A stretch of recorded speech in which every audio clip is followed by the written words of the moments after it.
munting baboy na nakatira sa isang maliit na kubo sa kagubatan. Isang araw, dinala ng panganay na baboy ang kanyang mga kapatid sa sapa. Sabi sa kanya ng gitnang kapatid, Pero hindi natin dala ang panligo natin. Paano tayo lalangoy? nalungkot ang bunsong baboy at sinabi. Sana kinuha ko yung salbabida ko. Ngunit ang panganay na baboy ay may ibang ideya sa kanyang isipan. Ang mga bangka natin ang lalangoy, hindi tayo. Mangolekta tayo ng mga materyales at magkarera tayo ng bangka. Masayang naghanap ang tatlong baboy ng kanilang gagawing bangka. Ang bunsong baboy ay gumawa ng maliit na bangka mula sa papel. Ang gitnang kapatid ay gumawa mula sa mga dahon. At ang panganay ay gumawa ng malaking bangka mula sa balat ng puno. Inwesto nila ang mga bangka sa tubig at nagsimula na ang karera. Sa kabilang dako, ang malaking masamang lobo ng kagubatan ay nagising sa kanyang pagkakatulog, nangangati at nagkakamot. Dahil matagal na siyang hindi naliligo, naghanap siya kung saan-saan ng maliliguan. Sa wakas nakita niya ang sapa kung saan nagkakarera ang mga baboy. Tumalon siya sa harap nila. Sabi niya, Umalis nga kayo rito mga pigis. Meron akong pulgas at kating-kati na ako. Kailangan kong lumusong dyan at maligo. Kung hindi, hihipan ko at palulubugin ang mga bangka nyo. Ha? Matibay ang bangka ko. Hindi tululubog. sabi ng bunsong baboy. Kaya huminga ng malalim ang lobo at humihip. Bumaligtad ang bangkang papel at lumubog. Walang tigil na umiyak ang munting baboy. Huminga ulit ng malalim ang lobo at humihip. Ang bangkang dahon naman ng gitnang kapatid ang lumubog.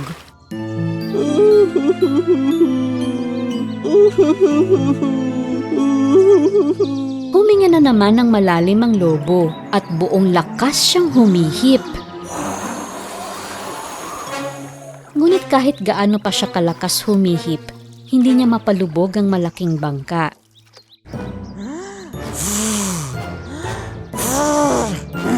Lubog! Lubog! Sa sandaling iyon, ibinato ng panganay na baboy ang bangka sa bahay ng bubuyog na nakabitin sa itaas. Nalaglag ang bahay pukyutan at sumaklob sa lobo. Ha? Anong nangyayari? Tulong! Lalong natakot ang lobo nang marinig niya ang buzz-buzz na ingay ng bubuyog. Takot ako sa mga bubuyog. Ngunit ang ingay na naririnig niya ay boses pala ng tatlong munting baboy, hindi ng mga bubuyog. Nabigo na nga ang lobo na ilubog ang bangka, nadumihan pa siya. At muntik nang hindi makauwi sa kanyang lungga. Ang panganay na baboy na hindi nalubog ang bangka ang naging panalo sa karera. Kaya tinuruan niya ang mga kapatid kung paano gumawa ng matibay na bangka. At hanggang gabi silang nagsasaya sa sapa ng magkakasama. Noong unang panahon, sa isang maliit na bahay sa kakahuyan, masayang naninirahan ng isang mag-iinang kambing. Ang kukyut ng mga munting kambing na para silang mga laruan. Mahal na mahal ng inang kambing ang kanyang 7 anak. Protektado niya sila mula sa mababangis na hayop sa gubat. Isang araw, bago siya umalis ng bahay upang maghanap ng pagkain, tinawag niya ang mga munting kambing. Mga anak, pupunta ako sa kagubatan. Huwag ninyong pagbubuksan ng pinto ang sinuman. Kung may lobo na makakapasok sa bahay, kakainin niya tayo ng buhay. Mapanling lang siya, kaya niyang magpanggap upang makapangloko. Paano po namin siya makikilala? Ang lobo ay may magaspang na boses. Ako naman ay may malambing na boses. Sa paglabas niya, may naalala ang inang kambing. Ay, sapa! Ang mga paa ng lobo ay maitim at ang sa akin ay puti. Makikilala niyo rin siya sa kulay ng paa. Huwag ka pong mag-alala, nanay. Mapaprotektahan namin ang aming sarili. Maasahan mo po kami. Isa-isang hinalika ng ina ang mga anak at nagtungo na sa kakahuyan. Mula sa malayo ay pinapanood sila ng lobo. Nang makaalis na ang inang kambing, naghintay siya sandali. Pagkatapos ay lumapit siya sa bahay at kumatok sa pinto. Sino po yan? Mga munting kambing, buksan niyo ang pinto. Narito si nanay. May dala akong pagkain. Ngunit nahalata agad ng maliliit na kambing ang magaspang na boses ng lobo. Hindi nila binuksan ang pinto. Hindi ka namin nanay. Maganda at malambing ang boses ng nanay namin. Ikaw yung lobo. Hindi mo kami malaloko. Nainis ang lobo dahil hindi niya nalinlang ang maliliit na kambing. Kaya nagpunta siya sa tindahan, bumili ng tisa at kinain ito.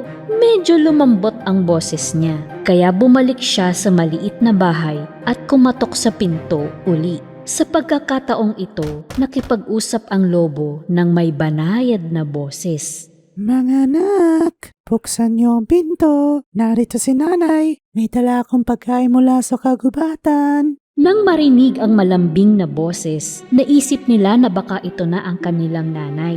Pagbubuksan na sana siya ng pinto nang sumigaw ang isa sa kanila. Teka, tingnan natin ang paan niya sa ilalim ng pinto. Nang sumilip sila sa ilalim ng pinto, nakita nila ang itim na mga paa ng lobo. Sumagot sila nang hindi binubuksan ang pinto. Hindi ka namin pagbubuksan ng pinto. Hindi itim ang mga paa ng nanay namin. Puti sila. Ikaw ang lobo. Galit na umalis ang lobo. Nagpunta naman siya sa panaderya. Nagulat ang panadero nang makita ang lobo sa harapan niya. Vegetarian na ako ngayon. Tinapay na ang kinakain ko. Maaari mo ba akong bigyan ng harina? Lumabas ang lobo sa panaderya na may dalang maliit na sako ng harina. Nang malapit na siya sa bahay, binuksan niya ang sako at binuhos ang harina sa mga paa. Ngayon, ang mga paa niya ay puting-puti. Kumatok siya sa pangatlong beses. Mga anak, buksan niyo ang pinto. Narito si nanay. May dala akong pagkain para sa inyong lahat. Patingin nga ng mga paa mo kung ikaw nga si nanay. Pinakita ng lobo ang mga paa niya na may harina. Nang makita nila ang mapuputing paa, naniwala na sila at binuksan ang pinto. At ano ang tumambad sa kanila? Nakatayo doon ang gutom na lobo. Hindi nila alam kung anong gagawin. Nagtakbuhan sila at sa takot ay sumisigaw sila. Tulong! Tulungan niyo kami! Huwag na kayong magsayang na oras. Uhulihin ko kayong lahat. Ang isang maliit na kambing ay nagtago sa ilalim ng mesa. Ang pangalaway sa kama. Ang pangatlo'y pumasok sa tsiminea. Ang pang-apat ay nagtago sa kusina. Ang panglima'y pumasok sa aparador. Ang pang-anim ay sa likod ng kurtina. At ang pang-pito ay sa higanteng orasan sa dingding. Ngunit mabilis ang tusong lobo. At isa-isa niya silang nahuhuli kung saan man sila nagtatago. Tago, dali! Halik kayo dito. Huwag na kayong tumakbo. Mauhuli ko rin kayong lahat.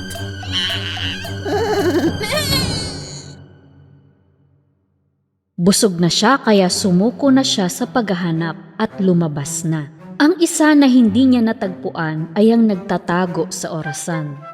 Doon sa malaking bakuran na hindi masyadong malayo sa maliit na bahay, nahiga ang lobo sa ilalim ng isang puno. At nakatulog siya. Naghihilik pa.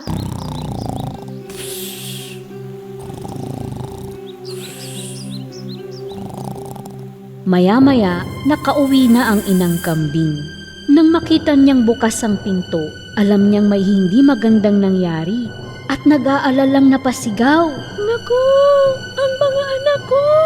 Pagpasok niya sa bahay, ay nasindak siya.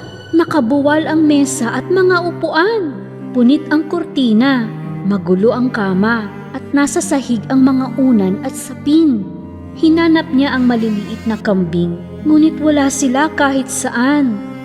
Tinawag niya ang mga pangalan nila, ngunit walang sumagot. Sa wakas nang tawagin niya ang huling pangalan, Saka lang siya nakarinig ng munting tinig. Nasa loob ako ng orasan ni Lola, Mami. Tumakbo ang nanay sa malaking orasan at nilabas ang kanyang anak doon. Nagyakapan ng mag-ina.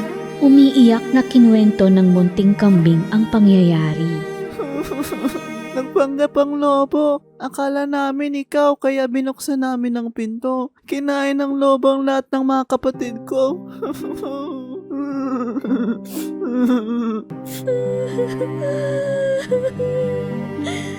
Labis na nagdalamhati ang inang kambing sa sinapit ng mga anak. Kasama ang nag-iisang natirang anak, lumabas sila ng bahay.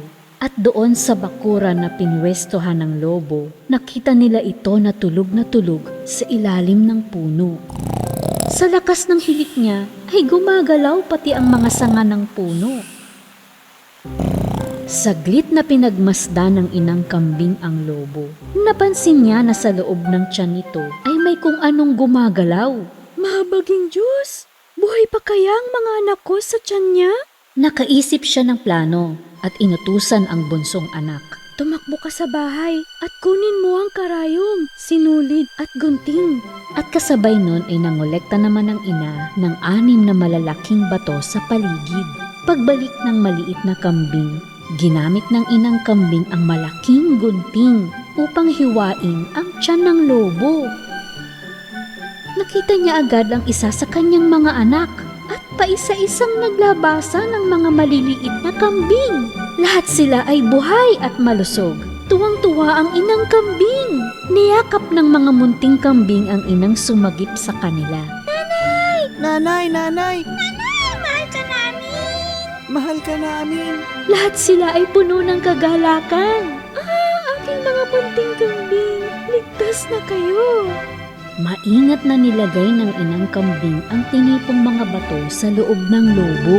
Pagkatapos ay tinahini ang tiyan nito gamit ang karayom at sinulid. Sobrang lalim ng pagkakatulog ng lobo na di niya ito nararamdaman. Ni hindi nga siya gumagalaw. Tahimik namang lumayo ang mag-iinang kambing. Nang magising ang lobo, saka lang niya naramdaman ang masakit na tiyan. Naisip niya na baka ito ay dahil sa napakaraming kambing na nakain niya. Nauuhaw siya, kaya pupunta siya sa ilog para uminom ng tubig. Habang naglalakad, nag-uumpugan ng mga bato. Ay, ang bigat ng tiyan ko. Para bang lahat ng kambing na nakain ko ay naging bato. Para makainom ng tubig, kailangan niyang lumuhod. Pero dahil sa sobrang bigat ng mga bato, nawalan siya ng balanse at nalaglag sa tubig. Tulungan niyo ako. Nalulunod ako. Tulong. Sumisigaw siya pero walang tumulong sa kanya. Hindi na niya nakayanan ang bigat ng mga bato, kaya lumubog siya sa malalim na ilog. Nang makita ng mag-iina ang nangyari, tumakbo sila sa ilog. Hindi na siya lumutang! Wala na ang lobo. Mabuti nga. Wala na tayong problema! Patay na ang lobo. Hawak-hawak ng kamay, nagsayawan sila at nagtalunan. Mula sa araw na yon, masaya at tahimik na namuhay ang mag-iinang kambing sa kanilang maliit na bahay sa kakahuyan. Noong unang panahon, sa isang kagubatan, gumagala ang isang lobo na gutom sa lahat ng oras. Kumakain naman siya ng marami, ngunit hindi sapat upang mabusog ang tiyan niya. Ay, nagugutom na naman ako.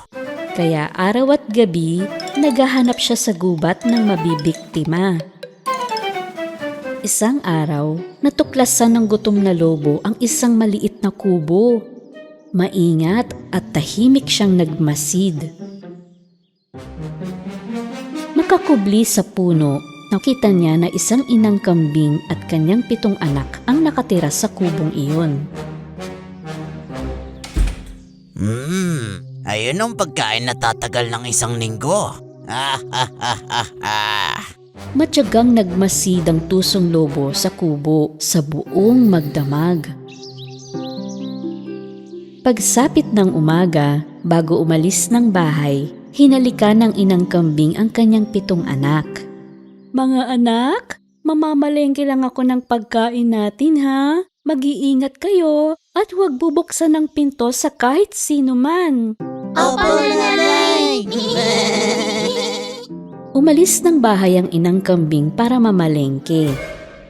Naisip ng lobo na nagmamasid na samantalahin ang pagkakataong ito. Ngunit kailangan niya ng henyong ideya para lokohin ang maliliit na kambing. Ang taktika sa paghuli ng kambing ay pagbabalat kayo. Una, nagsuot ng lumang damit ang lobo. Tinupi niya ang tenga niya at gumawa ng 2 sungay mula sa mga sanga at nilagay sa kanyang ulo. Tapos ay tinakpan niya ng harina ang mga paa niya at nagnakaw pa ng mainit na apple pie sa bahay ng hindi niya kilala.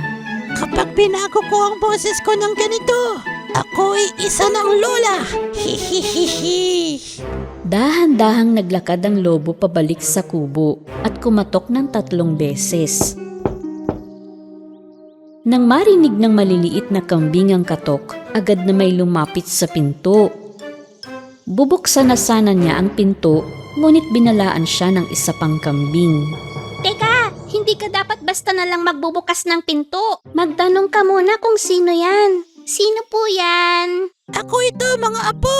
Ang inyong lola. Tumalaw ako para ipasyal kayo sa parke. Ang lola namin ay nakatira sa napakalayo. Hindi maaaring ikaw siya. Naku, mahaba ang binyahe ko. Sige na, mga apo. Buksan niyo na ang pinto at pumunta na tayo sa parke. Pagkasabi nun, sumilip ang mga munting kambing sa ilalim ng pinto at tiningnan ang mga paa ng lobo. Tingnan niyo, ang mga paa niya ay katulad ng sa atin. Oo, pero mahahaba ang kuko niya tulad ng sa lobo. Nang hindi pa rin binubuksan ng mga kambing ang pinto, pinaamoy sila ng lobo ng apple pie na dala niya. Tignan niyo, dinalhan ko kayo ng paborito niyong apple pie. Hindi marunong ang mga lobo kung paano magluto ng apple pie. Naamoy ng mga kambing ang apple pie. Natuwa sila at binuksan ang pinto. Wala ni isa sa kanila ang nakahalata sa lobo na nagbabalat kayo. Halika na, Lola. Punta na tayo sa parke. Tapos, kainin natin yung apple pie pagbalik natin. At umalis na ang lobo at mga munting kambing. Gutom na ako. Halos hindi ko na mapigilan ang sarili ko. Habang masaya silang naglalakad, sumabit ang damit ng lobo sa sanga ng puno. Dahan-dahang natanggal ang damit ng lobo. At nagulat sila nang makita nila ang nakakakilabot na balahibo ng lobo. Siya ay isang Lobo!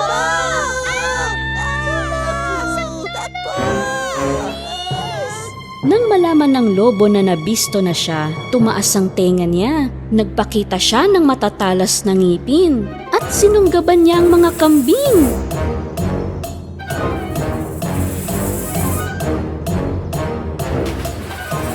Isa-isa niya silang nahanap at nahuli. Ngunit nakapiglas ang isa sa mga kambing at nakatakas sa lobo. Dinala ng lobo ang 6 na kambing sa kanyang madilim na lungga. Ang nakaligtas na kambing ay mabilis na tumakbo upang ipaalam ito sa kanyang ina. Samantala, nakauwi na ang inang kambing na may dalang basket ng prutas at gulay. Bukas ang pinto ng bahay. Nagmamadali siyang pumasok, ngunit hindi niya nakita ang kanyang mga anak sa paligid. Mga anak, nasaan kayo? Ang mga anak ko! Nag-aalala ang inang kambing, kaya agad siyang tumakbo palabas ng bahay upang hanapin ang mga anak. At napansin niya ang malalaking bakas ng paa sa lupa. Oh, naku! Ang bakas na ito ay mga yapak ng isang lobo.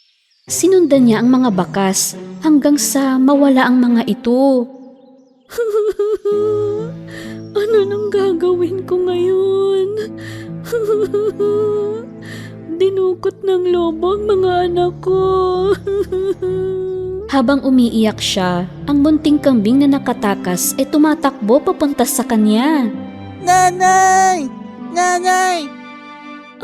Bunso ko, nasaan ang mga kapatid mo? Anong nangyari? Isang gutom na lobo nagpanggap na si Lola. Sinubukan niya kaming dukutin, nanay. Ako lang ang nakatakas, pero alam ko kung nasaan sila.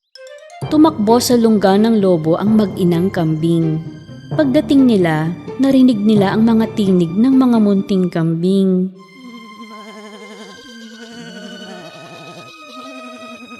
Ito ang lungga ng lobo. Kailangan natin maging maingat, nak. Nakaisip ng isang magandang plano ang mag-ina upang mailigtas ang mga munting kambing. Tumayo sila sa bungad ng kuweba at gumawa ng malaking anino ng oso gamit ang mga kamay nila. Sa loob, kakainin na sana ng lobo ang mga kambing nang makita niya ang anino na hugis oso. Ha? Ano yan? Oso ba yan? Ako ay isang higanting oso na gutom na gutom. Siguradong may lobo dito na bubusog sa tiyan ko. Natakot ang lobo na kainin siya ng oso, kaya agad siyang tumakbo palabas ng kanyang lungga. Naku, tulungan niyo ako. Oso, may oso. Kakainan ako ng oso. Huwag po. Tulong. Nang makita ang lobo na kumaripas ng takbo, masayang lumabas ang mga kambing at niyakap ang kanilang ina. Natakot yung lobo. Umalis na ang lobo. At mula noon, ang inang kambing at ang kanyang 7 anak ay namuhay ng mapayapa, malayo sa lobo, doon sa kanilang kubo sa kagubatan.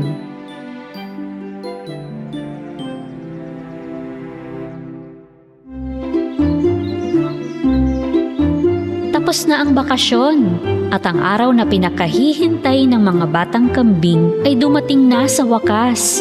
Yehey! Ngayon ang unang araw ng eskwela.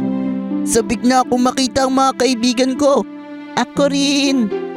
Pinapasok na ng inang kambing ang kanyang mga anak sa paaralan. Habang naglalakad ang 7 munting kambing, biglang napahinto yung isa dahil nakalimutan niya ang isang bagay na napakahalaga.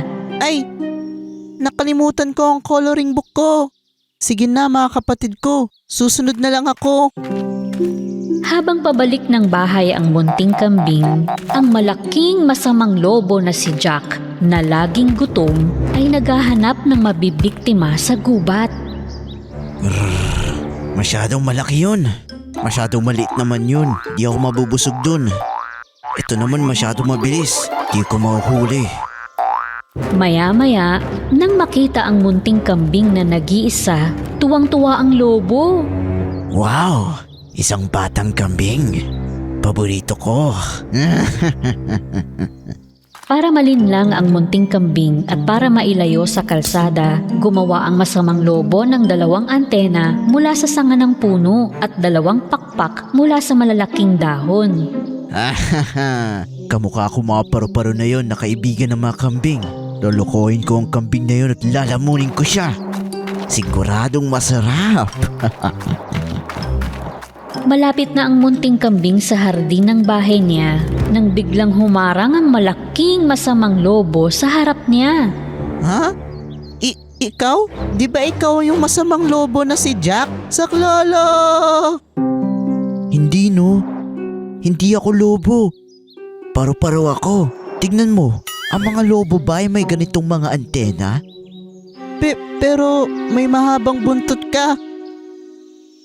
Pero malalaki rin ang pakpak ko. Ah, paru-paro ka nga. Oo. Ako ang pinakamalaking paru-paro sa gubat. Nakatira ako sa isang napakagandang lugar. Halika, sama ka sa akin. Pero, may pasok ako ngayon. Di tayo magtatagal. Saglit lang tayo tapos babalik din. Ayaw mo ba nun? May maikakwento ka sa mga kaibigan mo sa unang araw ng eskwela? Naisama rin ng masamang lobo na si Jack ang munting kambing sa liblib ng kagubatan, habang ang iba pang mga batang kambing ay nagpipinta sa klase ng sining. Pero nang mapalingon ang isa sa magkakapatid, nakita niya na wala pa rin sa pwesto ang kapatid nila. Nagmamadali niyang sinabi ito sa kanyang guro, kaya lumabas silang lahat upang hanapin ang hindi nakapasok na kambing. Samantala, ang munting kambing na sumusunod sa lobo ay nagtataka, kaya nagtanong siya sa lobo. Lumilipad ang mga paru-paro. Bakit ka naglalakad? Di ba nakakalipad ng katulad mo? Meh. Oo, kasi kung lilipad ako, magkakabagyo. O sige, pumikit ka, tapos bumilang ka ng 3. Okay.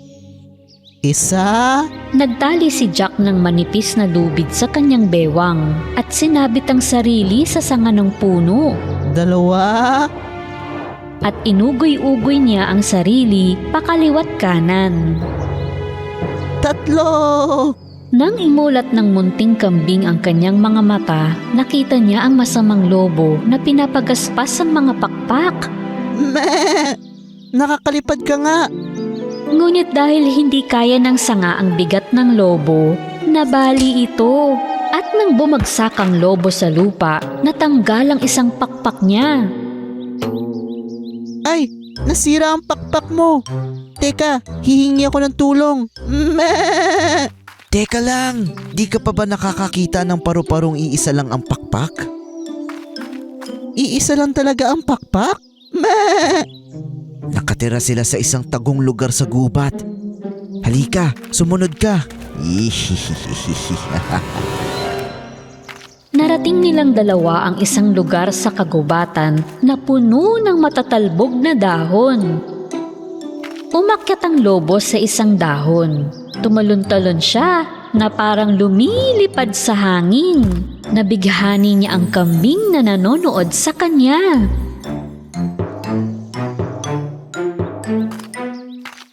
Lumapit ang masamang lobo sa kambing. Gusto na niyang kainin ito doon. Ngunit sa sandaling iyon, isang lumilipad na uwak ang dumapo sa antena sa ulo ng lobo. Ah, may uwak! Tulong! Takot ako sa mga uwak! Shoo! Hoy! Alis!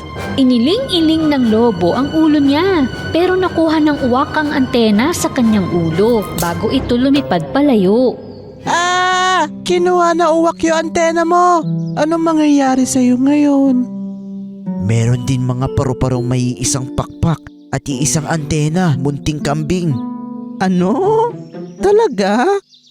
Oo, punta tayo dun sa kuweba kung saan sila nakatira para makita mo mismo. Sige, bakit hindi? Meh! Interesado ako sa kanila. Tsaka, kung sino man ang papasok sa kuweba ay matututong makalipad. Di nga. Gusto ko rin lumipad. Ang galing!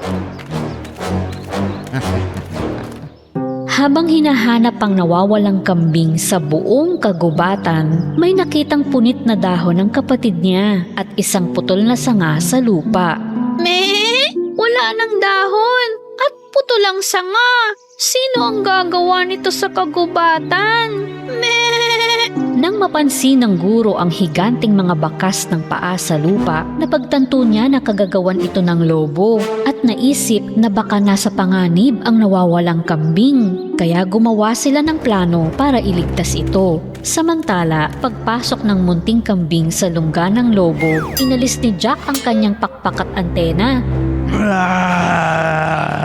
Takot na takot ang kawawang munting kambing nang makilala niya ang lobo. Saklolo! Ikaw nga ang masamang lobo! Pagkaraan ng ilang sandali, narating ng guro at mga munting kambing ang bungad ng lungga ng lobo at nagtago sila sa dalawang gilid. Kinuha ng guro ang malagkit na sinulid na ginagamit nila sa klase ng pagpipinta at kinabit ito sa magkabilang gilid ng pasukan ng kuweba. Tapos Tapos ay hiniling niya sa mga kambing na mag-ingay at sumayaw sa harap ng kuweba.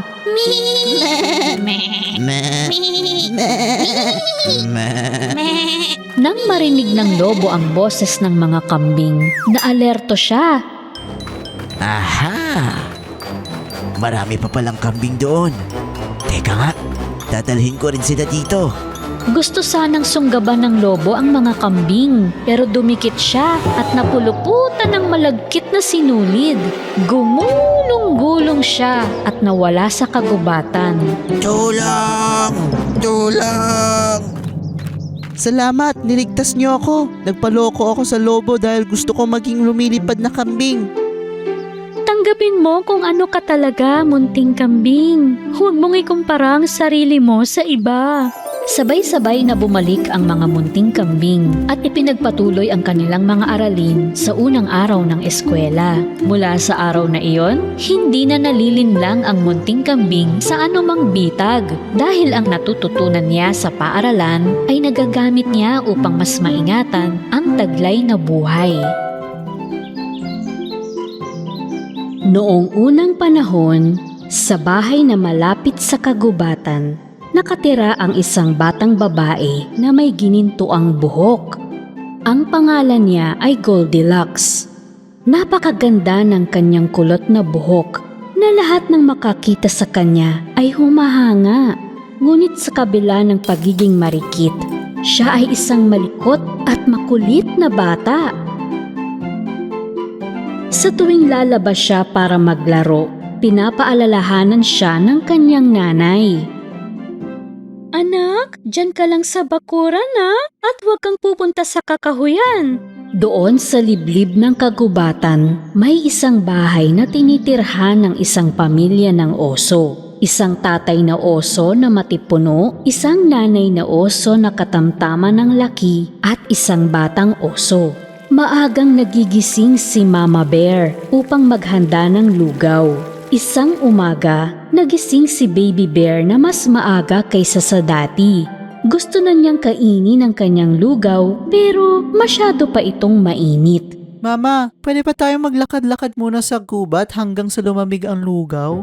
Iniwan ni na Mama Bear, Papa Bear at Baby Bear ang kanilang almusal at namasyal muna. Samantala, si Goldilocks ay nasa bakuran habang naghihintay maihanda ng kanyang ina ang agahan. Ngunit naiinip siyang maglarong mag-isa. Gusto niyang malaman kung ano ang meron sa kagubatan.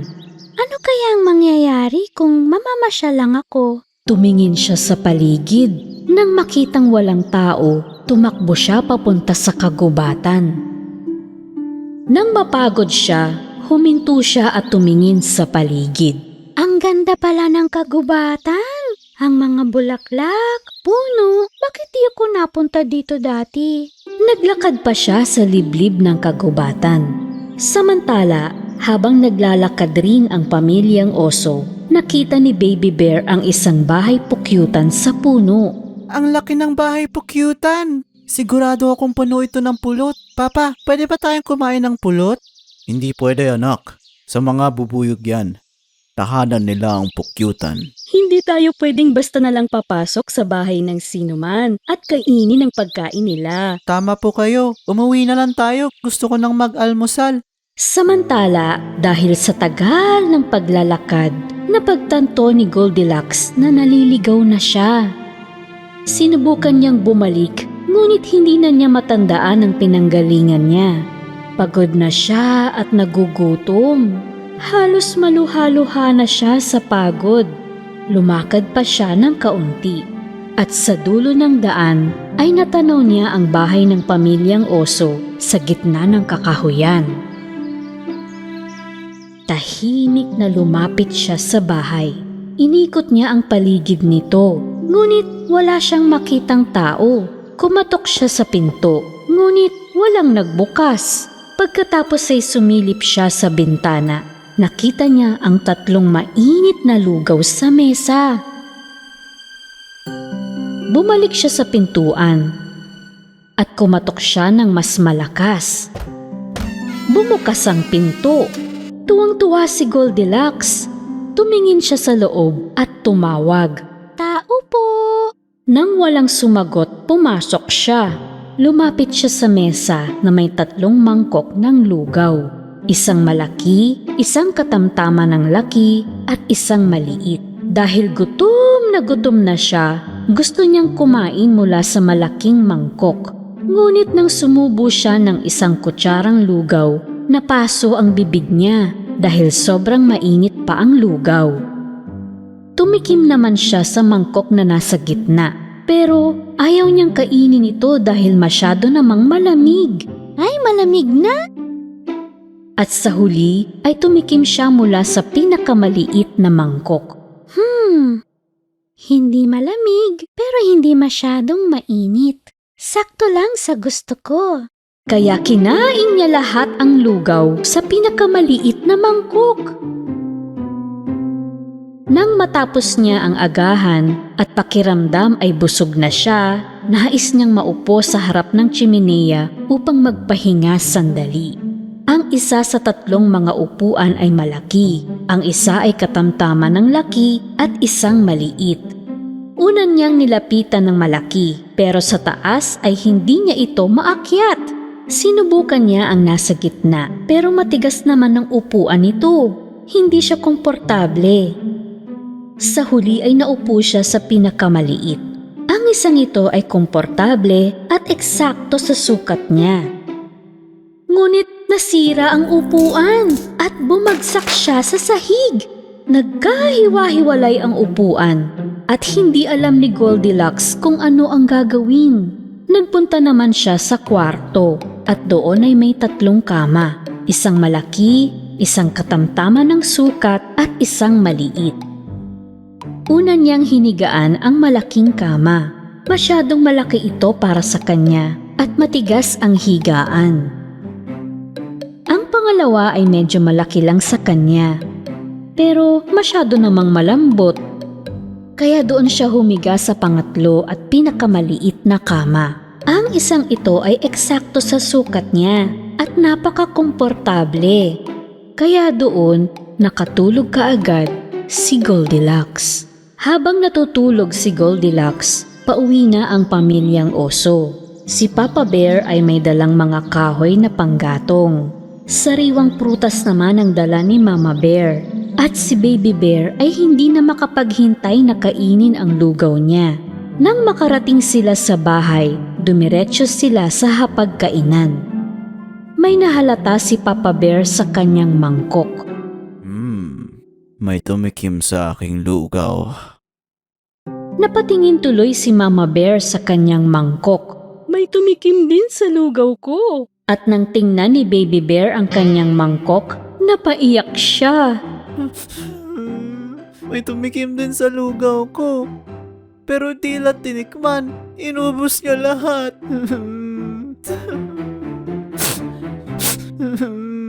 Tumayo sila at tumingin sa paligid.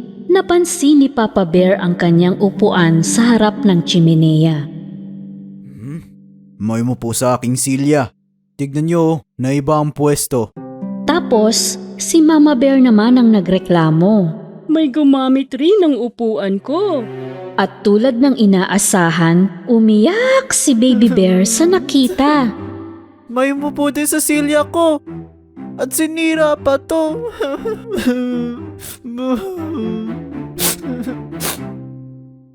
Naisip ng pamilyang oso na tingnan ang kwarto.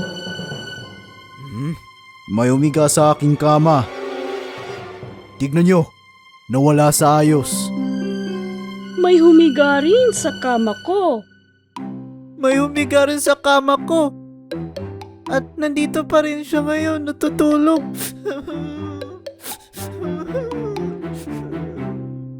Nilapitan ni Papa Bear ang kama ni Baby Bear at nakita na talagang may natutulog sa maliit na kama. Dahan-dahan niyang inangat ang kumot. Nagulat sila nang makita ang isang batang babae na tulog na tulog. Anong ginagawa na isang batang babae sa bahay natin? Palisin mo ang batang babae na yun sa kama ko, Papa. Nagising si Goldilocks sa iyak ni Baby Bear. Nagitla siya na 3 oso ang nasa harap niya. Sa takot ay napatakbo siya palabas ng kwarto. Mabilis siyang lumabas ng bahay at tumakbo ng hindi lumilingon. Humihingal na siya sa katatakbo pero hindi siya tumigil. Sa sandaling yun, nakita niya ang kanyang mga magulang na pumunta sa kagubatan para hanapin siya dahil umalis siya ng bahay nang hindi nagpapaalam. Masayang masaya si Goldilocks nang makita sila. Tumakbo siya, niyakap ang kanyang ina. Nanay! Sobrang nag-alala kami. Nasaktan ka ba? Magiging masunuri na po ako. Hindi na ako alis nang hindi nagpapaalam sa inyo. Mahigpit na niyakap ni Goldilocks ang mga magulang. Mula sa araw na yon, tulad ng ipinangako niya, palagi siyang nakikinig sa kanyang ina at hindi na gumagawa ng walang pahintulot. Nanatili siyang isang napakabait na bata. Sa isang maliit na bukirin ay may naninirahang isang nakatutuwang pamilya ng bibe. Ang nanay na bibe ay naglilimlim sa kanyang mga itlog. Mayroong eksaktong 7 itlog na naghihintay na mapisa. Isang maaraw na umaga, ang mga itlog ay nagsimula ng mapisa. Di nagtagal, labis ang kagalakan ng inahin nang lumabas ang 6 na maliliit na bibe. Sinusubukan ng mga batang bibe na umangkop sa bagong mundo. Kumukwak-kwak sila sa paligid ng inang bibe. Ngunit ang pinakamalaking itlog ay nagsisikap pa ring mapisa at nag-aalala ang inang bibe. Naisip niya na parang may mali. Nagpasya siyang maghintay ng kaunti pa. At sa wakas, ang ika-7 at pinakamalaking itlog ay napisa. May pagkalito na tumingin sa paligid ang batang bibe. Hindi niya alam na mas nalilito ang kanyang ina at mga kapatid dahil itong bibe na ito ay hindi kamukha ng kanyang mga kapatid. Mas malaki siya at kulay abo at puti ang mga balahibo niya. Pinagtawanan siya ng mga kapatid na bibe. Ang pangit mo naman. Wala ka sa itsura namin. Hindi ko maunawaan. Paanong naiba ang hitsura mo sa iyong mga kapatid? Pangit, pangit, pangit, pangit, pangit, pangit, pangit. Makalipas ng ilang araw, lumaki na ang mga bibe. Ang pangit na bibe ay lubhang mas malaki. Naiiba rin ang kulay ng balahibo niya. Ang bilis mong lumaki. Paano kayang naging kakaiba ka? Ang pangit na bibe ay lumalaking kakaiba at malungkot na bibe. Wala sa kanyang mga kapatid ang gustong makipaglaro sa kanya. Ayaw ka namin kalaro dahil pangit ka. Lahat ng iba pang mga hayop sa bukid ay pinagtatawanan siya. Pangit na bibe, pangit na bibe. Pangit na bibe. Si Inang Bibe naman ay ginagawa ang kanyang makakaya sa pagprotekta sa kanya.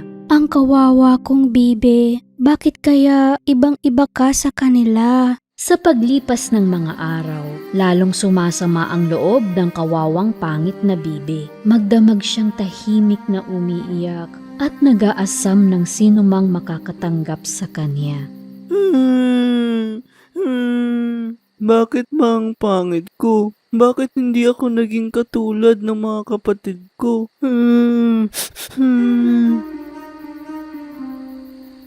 Isang araw, may mga mangangaso na dumating sa lawa malapit sa kanilang tinitirhan. Sinimulang habuli ng mga mangangaso ang mga bibe na nakita nila.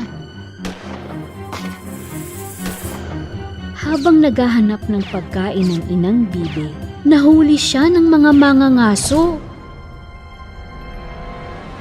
Walang alam sa mga pangyayari, ang kawawang pangit na bibe ay naghihintay hanggang umaga sa kanyang ina. Ang kawawang bibe, di niya alam ang gagawin. Una siyang lumapit sa aso, pero tinaboy siya ng aso. Alis! Ayoko may makakita sa akin na nakikipag-usap sa isang pangit na bibe. Pagkatapos ay lumapit siya sa manok, pero hinamak din siya ng manok. Maging ako ay mas maganda sa'yo. Bak, bak, bak, bak, bak, bak, bak. Napakalungkot ng pangit na bibe. Walang may gusto sa akin dito. Kung hindi babalik si nanay, wala nang dahilan para manatili ako dito. Nang umaga rin yun, nagpa siyang umalis ang pobreng bibe.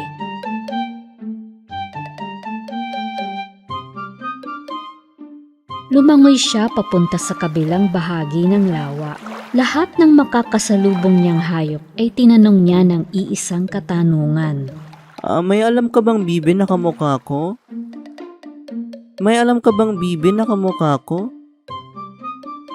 May alam ka bang bibe na kamukha ko? Iisa lang din ang sagot mula sa kanilang lahat. Hindi pa sila nakakita ng ganoong klaseng bibe. Nagpatuloy ang bibe sa kanyang paglalakbay hanggang sa makarating siya sa isa pang lawa. Tinanong rin niya ang mga gansa na naroon. Wala. Naku bata, hindi ka dapat nandito. May mga ngaso sa paligid. Mabuti pa, umuwi ka na. Malungkot na nagpatuloy sa paglakad ang bibe. Maya-maya ay narating niya ang isa pang lawa. Ngunit walang hayop doon. Mag-isa lang siya. Kung walang may gusto sa akin, dito na lang ako magtatago magpakailanman. Lumipas ang maraming buwan. Kahit nag-iisa lang siya, ay masayang masaya siya. Isang araw, nakita niya ang isang kawan ng mga puting ibon na may mahabang leeg. Patungo sila sa timog. Buong paghanga niyang pinagmasdan ang mga iyon. Ang gaganda nila! Nais kong maging katulad nila. Dumating ang taglamig at nagsimula ng magniebe. Ito ang unang pagninyebe na naranasan niya. At tuwang-tuwa siyang naglaro kahit matabunan ng puting niebe. Dahil sa matinding pagninyebe, nahirapang makahanap ng pagkain ang pangit na bibe. Naglakad-lakad siya sa palibot. Gutom na siya, nilalamig, at pagod na pagod. May nakasalubong siyang isang magsasaka. Naawa ang magsasaka sa kanya at ibinalot sa kanya ang balabal nito. Kaawawang nila lang. Kinaw na. Iuuwi kita at aalagaan hanggang sa lumaki ka. Tulad ng sinabi niya, inalaga ang mabuti ng magsasaka ang bibe. Nang dumating ang tagsibol, malaki na ang pangit na bibe.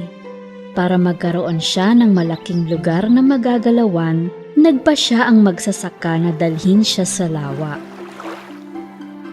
Nag-iisa siyang muli at sa kanyang paglangoy-langoy, napatingin siya sa sariling refleksyon sa tubig. Namangha siya sa nakita niya. Nung una, hindi niya makilala ang sarili niya. Akala niya may iba sa likuran niya. Kaya pinagaspas niya ang kanyang mga pakpak at nakitang yun din ang ginagawa ng refleksyon. Inunat niya ang kanyang leeg at kinopya rin ng refleksyon ang kanyang mga galaw. Saka lang niya napagtanto na ang kamangha-manghang ibon na ito ay walang iba kundi siya. Ang laki ng pinagbago ko. Kamukha ko na yung mga ibon sa langit. Babalik ako sa dati kong bahay. Ipapakita ko sa kanilang lahat. At masaya niyang sinimulan ang paglalakbay. Habang lumalangoy siya sa lawa, natagpuan niya ang isang kawan ng mga sisne. Dahil katulad nila siya, sinama nila siya. Hindi na siya pangit na bibe. Siya ang pinakamasayang sisne na nagpatuloy sa paglalakbay. Nakita sila ng isang batang lalaki sa baybayin. Wow! Tingnan niyo yun nasa huli. Siya ang pinakamagandang sisne na nakita ko. Oo, sa simula pa lang ay isa pala siyang sisne. Sa di sinasadyang pangyayari, ay napasama siya sa pugad ni Inang Bibe.